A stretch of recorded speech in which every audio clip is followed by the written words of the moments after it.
I have a question. But I'm sorry. Before your question, I have a question about this. I know you smoke a lot of weed. Oh yeah. Does that have anything to do with it at all? What? Smoking a lot of Are weed. there any side effects to weed? The only reason I ask is because I've noticed like people who smoke a lot of weed will munch, but outside of munching, they don't really eat meals. Well, yeah, that'll mess with it will mess with your appetite. Yeah, but it doesn't mess with me being skinny. I'm still just skinny. It doesn't matter. It doesn't matter how much I eat. Like if I was to, like, I go through times where I'm eating like hella, like all day, all the time. Like when I was eating 10,000 calories a day, I still only got to 175. Really high metabolism, super high. Like it's hypothyroidism could be it could be something. Like it's crazy how that works both ways, right? What? Thyroidism. Yeah, it's I don't know what it is. Ask your question, Cairo, and bring the mic close to your mouth. Don't talk to me like. Do you understand how tough it is when I gotta edit these things and I gotta bring your volume up and then duck down everybody else's? Stop talking to me like I'm a diva. I got it. Bring it to your mouth then. Don't say stuff like that. Say get it close. Listen. Don't be afraid of it. No, how old are you now? How old are you now? I'm 29. I'll be 30 in December. So we're all, with the exception of you, Nate, we're all, 30-year-old men. Yeah. Mm-hmm. Give or take a few. My thing is, why as black men do we not like to go to the doctor? I mean, is it something that we're just not taught? I mean, I go enough. I go when something wrong. Right. That's not how it should be, though. You should go to the. Do you have a primary care physician? Yes, I do. And how often do you go to see him? When something wrong. That's called the emergency room. So I go to the doctor at least twice a year. And you can learn so much. Like I found out so many things about myself. And it's important to learn that about yourself. It's important to learn about your family health because that stuff is all hereditary. That's another thing. If your family didn't, if like your fathers didn't go to the doctor as much, you don't even know all that information. Yeah. Or you learn when they die. Yeah.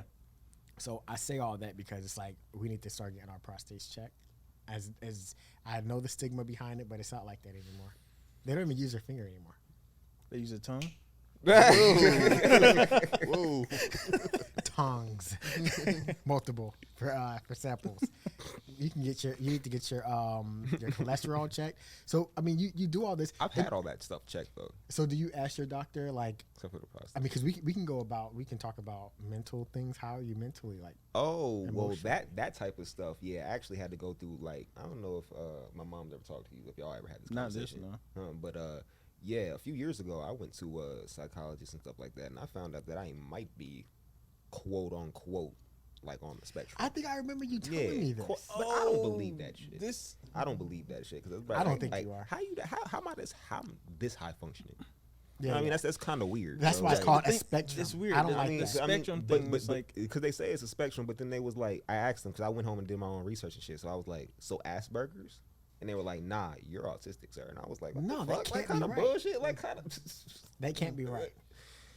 So the spectrum, I get the spectrum. Like some people, the people that you think are weird are normally on the spectrum, but there's no way you're on the spectrum. That's how I feel. Like it. That's how I feel. I feel like I don't think so, but I mean, they trying to tell me this and tell me that. And I just feel like it's trying to just get some money on me for a diagnosis and shit like that. That's how I felt about it. That's something that happens too. Like if you go to therapists or psychologists, I think sometimes they try to confirm. They try to confirm your bullshit to give you a diagnosis to make you feel like, oh, here's a reason why you acting like this instead of feeding a machine. Remember we watched the documentary, right? When they were talking about the sex change stuff about how like it's they like what is a woman? Yeah.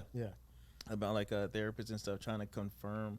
Kids would go there for something completely different, and then they walk out thinking I might be the other gender, and that happens a lot. Actually, there's this girl that I want to get on the podcast at some point who went through that. Oh my God! I know she said she turned 18 and was gonna go pay for her sex change, and then she realized that I'm not a guy.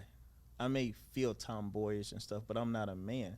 And she's like, for years, since I was like 13 or something, I've been going to therapists, and my therapist has been telling me that maybe I'm a guy. I'm a guy. And then she was like, I remember days I would go there because I had a good day, and I would want to tell her about my good day.